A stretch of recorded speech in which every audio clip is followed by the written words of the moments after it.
everyone, Pam Gregory, astrologer. I'm going to be speaking to you today about the first half of December and the full moon that's coming up in Gemini on the 11th or 12th, depending where in the world you live. Now, I think we all feel that there's a sense of building at the moment, building towards something big, a sense of momentum. And that's, I think, a combination of factors. We have this huge lineup building in Capricorn, and I'll go into more detail about that in a moment. But also we have, apart from Uranus, we have all the planets now moving direct and moving with speed, moving unusually quickly, rushing into 2020. And also we have entered the eclipse season.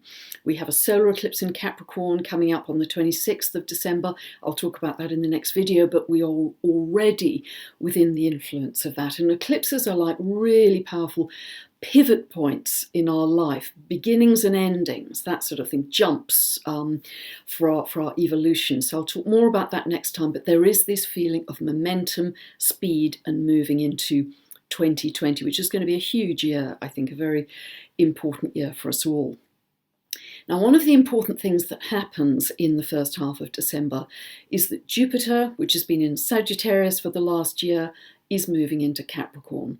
Jupiter pretty reliably spends about a year in each sign, and it's very connected to growth and expansion. If it's traveling through your second house, it can be more income coming in, or is it your third or ninth house? Then you may have been doing some studying or some writing or some teaching. Wherever it falls tends to bring expansion and growth. So it'd be really helpful for you to see that. It's the wonderful thing about astrology, that you can track these themes and trends. If you don't know where that falls, you can download a free birth chart from my website, pamgregory.com, and then you can go to this link and you can get a 2-part tutorial video series that will explain how to find all of these points and aspects that I'm talking about in this video and any update I ever do in the future. So you can refer to them forever. Okay, so if you find out where Sagittarius falls in your chart, Jupiter has been there, as I say, for the last year. What's been expanding for you there? What's been growing? What have you learnt? What have you developed? And Jupiter in traditional astrology is known as the Great Benefic, so usually it brings a lot of positivity for us. Very occasionally, because it's the planet of expansion, it just expands whatever we're dealing with in that house, but generally it brings good things for us. So see where that has been moving, then see where Capricorn is in your chart. Which house, which area of life does Capricorn fall? Because for the next year, Jupiter is going to be moving through Capricorn. And particularly if you have your sun, your moon, or your ascendant in Capricorn, you're going to feel a lot of personal growth coming up this year. So it's super positive. Last time Jupiter was in Capricorn was 12 years ago, because it spends a year in each sign. So that was in 2008. So if you can look back to whatever was happening for you in 2008, then you tend to get a repeat. You tend to get an echo of what was happening for you then repeating. So that is one of the very important things that is happening at this time. I think it's also important to say that Jupiter is joining this very, very big lineup of planets in Capricorn. It's almost like the zodiac feels unbalanced. We have so many.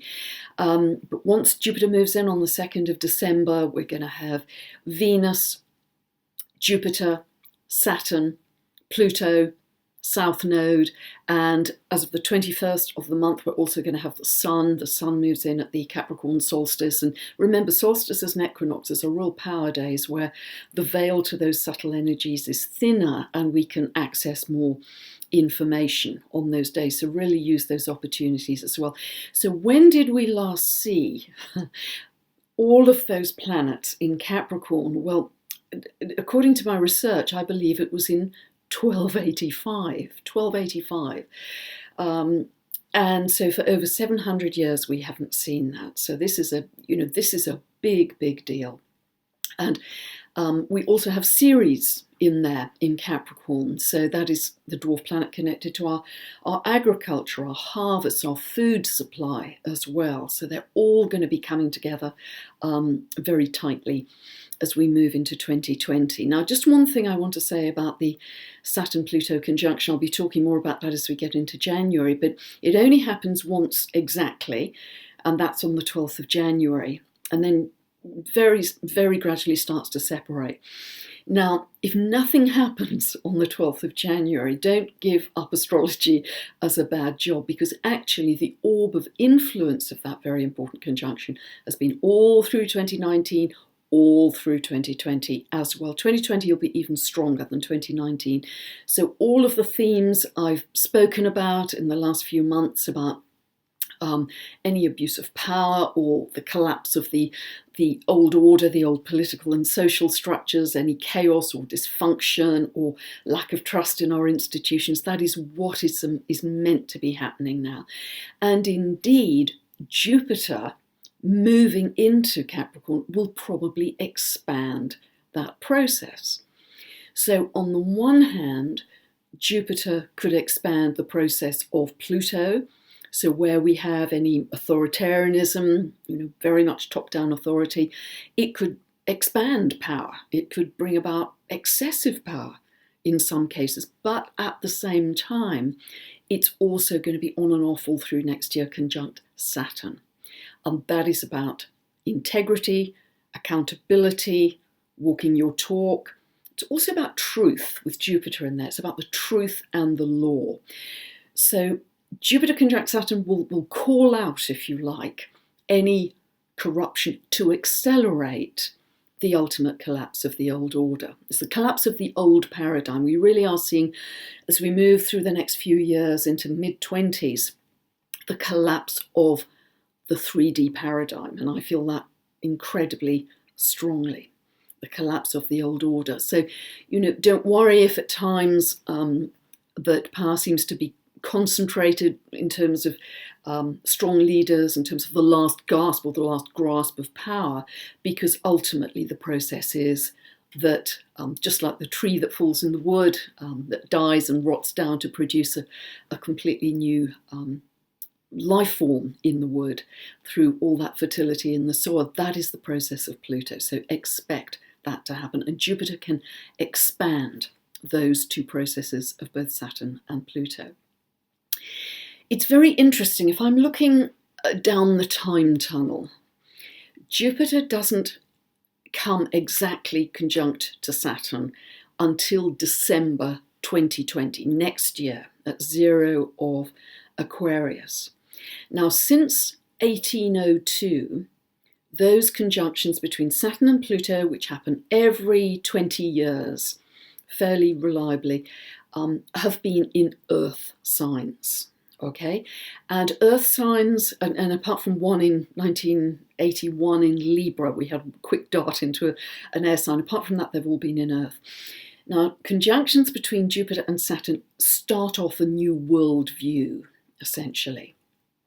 And because they've been in Earth signs since 1802, for all of our lifetimes, we've had a worldview around materialism, around density, around 3D reality, it's Earth, around permanence, home for life, job for life, long-term security. That's very much been our focus, financial security.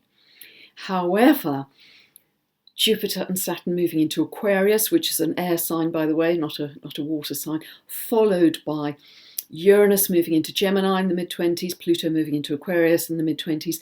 There's a whole shift from Earth to air.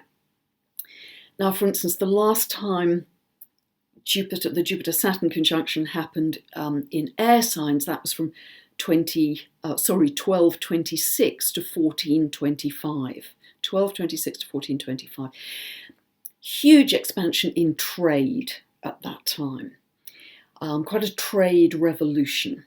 But also things like the Templars setting up hospitals and schools for the poor at that time. There was greater concern about the common good, a greater sense of equality coming into society. Aquarius, the common good, equality, humanitarianism, rather than this top-down vertical law and order, do what you're told type of authority. So as we move into the end of 2020, into 2021 and beyond, I think there won't be a trade revolution. I think there's going to be a digital revolution. I mean, that's very obvious because Aquarius is very connected to the internet and everything that's developing digitally. So there's going to be a digital revolution. But it should also bring about more of a horizontal structure to society rather than a vertical one.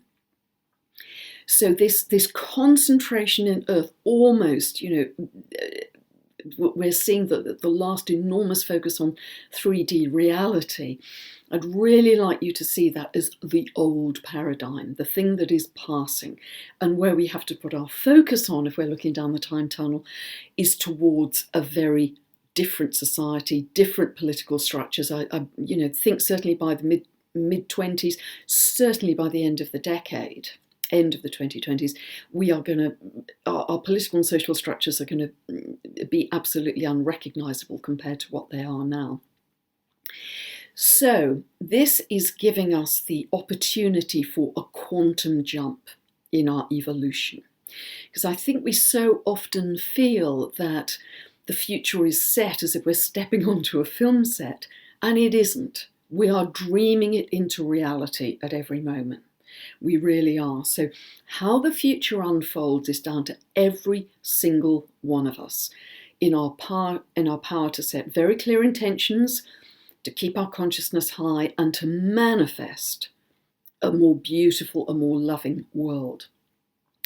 And I actually believe, you may find this strange, but I actually believe that that beautiful Earth, which is full of biodiversity, all forms of life, abundance, fertility, respect and love for all sentient beings, care for everyone, living from a heart-based reality, very much a spiritually based community.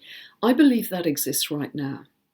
But we access it by shifting our frequency to that level of consciousness. So it's almost like two people in an old house. One can see the ghost and the other can't. They're in the same location. It's not a question of location. It's a question of shifting your frequency. So that is our challenge. I know I talk a lot about this, but I really, really feel if we're going to kind of make the most of this opportunity, that has to be our courageous focus going forward, because that's very much where we're headed. So let's talk about more detail as we get into the month. Just on the 7th and 8th of the month, we have the moon in Aries on the 7th, square to Saturn and Pluto in Capricorn. Now remember, the moon moves very quickly, so these aspects are very quick and transient. They only last a day. But moon in Aries square to Saturn, Pluto, there may be a bit of sort of strong feeling, intense feeling, issues of control coming up. And then the next day, on the 8th, the moon has moved conjunct Uranus, which might make you feel, I want to be free. I just want to be free and independent of any controls. That theme is picked up a little bit later in the month, which I'll talk about with a Jupiter-Uranus trine. I'll come to that in a moment.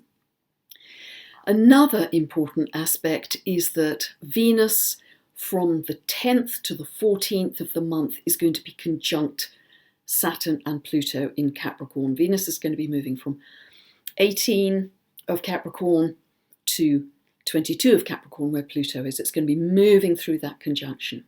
It's going to be exact with Pluto on the 13th of the month, and that could be a day of very intense feeling in relationship. It could also be a day when we see changes in currencies happening on the world markets. It can be a day where we feel strongly about politics. Pluto also represents politics, and it hasn't escaped me that the UK general election is on the 12th of the month, so that's going to be very lively.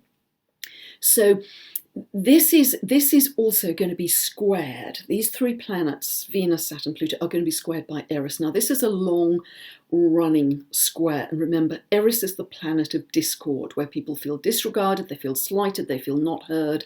It's very like Uranus, so they take to the streets and they erupt on the streets. Hong Kong, many, many examples.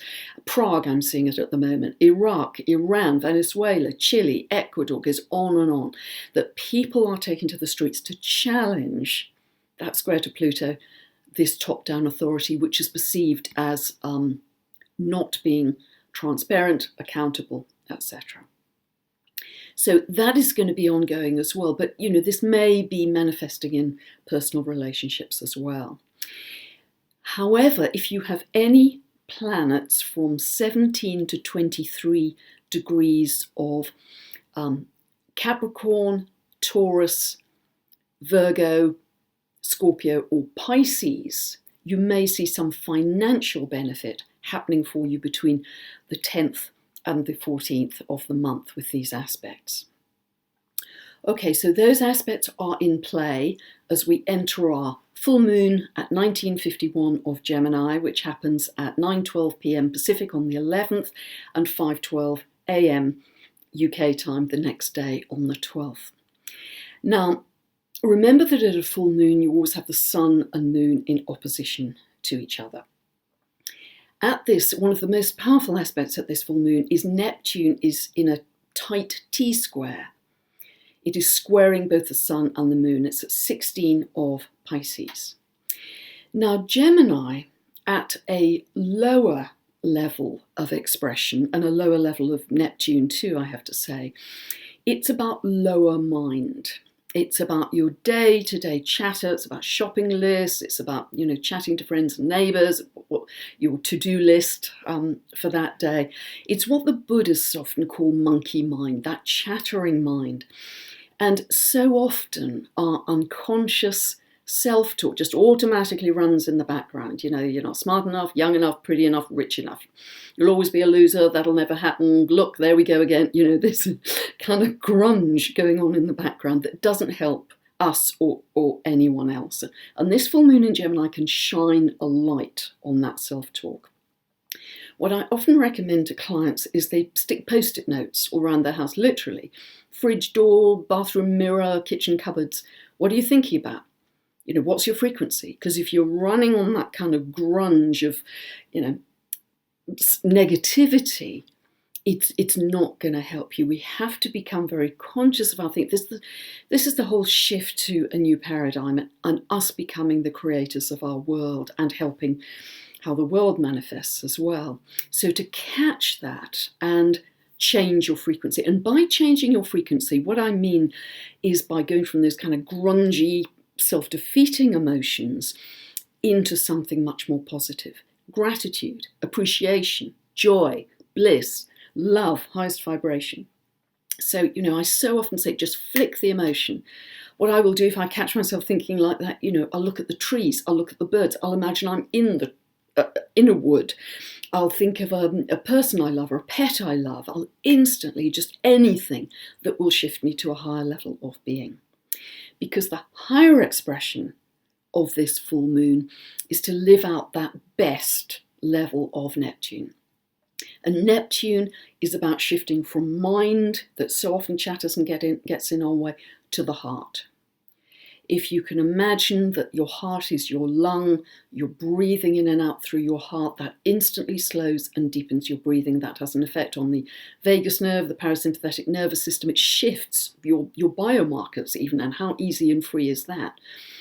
But once we can do that, the high expression of Neptune is connection to source, connection to divinity, however you describe that in your life, feeling a blend of oneness with all things. I so often just imagine that I'm doing this, or actually sit in my local woodland, which I love so much, and just sit on the ground and just imagine I'm blending and growing roots with the trees. Hope no one comes by, but I'm blending with the earth and the moss and the birds and the bee. I'm one, because we are one with nature. We are totally interconnected and dependent on nature. We are not separate from it.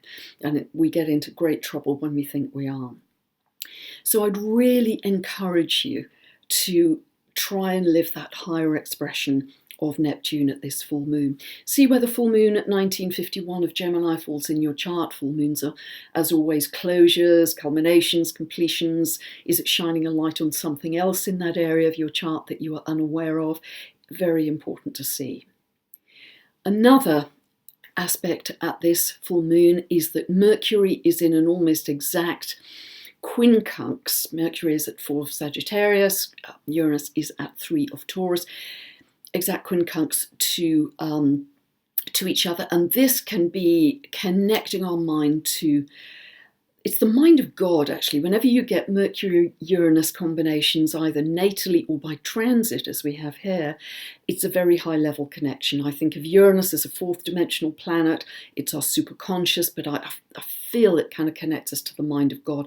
The mind becomes super speedy. We get downloads of information. We get insights. We get new ideas that we can't really explain where they came from. That's a very, very helpful aspect at this full moon. Also, another wonderful Uranus aspect, from the 13th to the 19th of the month, we have a beautiful trine between Jupiter at 2 to 3 of Capricorn and Uranus at 3 of Taurus. Now, earth signs and Capricorn in particular are about manifestation. So this is an exceptionally positive trine for us. Jupiter-Uranus trines often make us want to be free, just throw off responsibilities, to maybe follow an alternative lifestyle, to do something different, to take a risk. They can bring in sudden opportunities out of the blue, windfalls out of the blue, something very, very positive happening for us. Very surprising things that we didn't expect, Uranus, that benefit us, Jupiter. It also, because both planets, and we have the emphasis of Jupiter and Uranus in the second half of November, both planets are very idealistic, they're very future-oriented, they're quite visionary, particularly in combination. They can lead us, again, to imagine a bigger and better possibility for ourselves. And the more we can do that, the more we can kind of pull it into manifestation, Capricorn. So if you have any planets in any earth sign, Taurus, Virgo or Capricorn, between 2 and 3 degrees, you are going to feel the benefit of this, something wonderful happening in your life that's helpful. Or 2 to 3 degrees of the cardinal signs, Aries, Cancer, Libra, Capricorn, you're going to feel the benefit of that too. But really kind of ride the wave, because this takes us out of the density of that huge lineup coming up in Capricorn. It takes us away from the density into a very different feeling of what we can create. And, I almost think with this split, this fork in the road that I was talking about last time, it's almost like you're watching the end of one of those movies where, the old town is kind of collapsing behind and the heroes are rushing towards the light or a better future. But I really want to emphasize that it's us that creates it. So I think in our long-term lifetimes of permanence, of density of Earth, we're coming to the kind of peak of that. And it really, I feel we're starting to witness the collapse of that 3D reality. Step away from that as much as you can, and the focus becomes inner, not outer, buffeted by the drama. It's going to get wilder out there, you can guarantee it.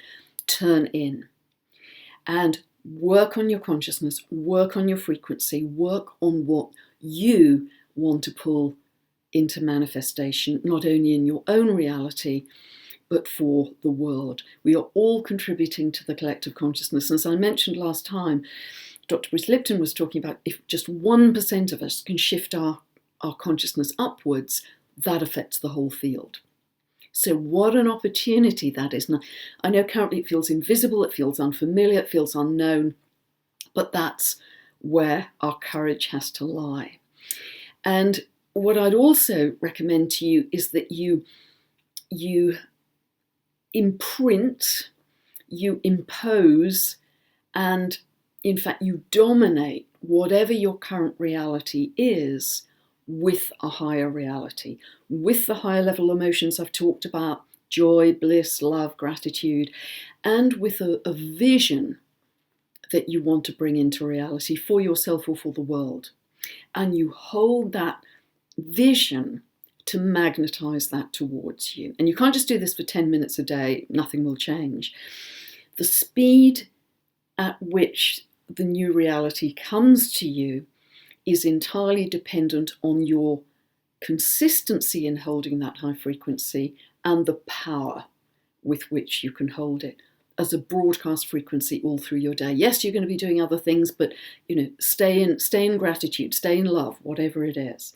And then we can really start to have a powerful wave of something really very different and very wonderful coming towards us. And particularly when you think of all of these outer planets gradually moving into air over the coming years, we can create what that's going to be.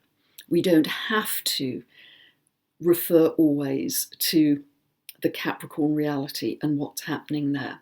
Yes, there could be some financial turbulence next year too. Last time Jupiter was in Capricorn was 2008, as I said. This could unbalance capitalism, for instance. That's another possibility.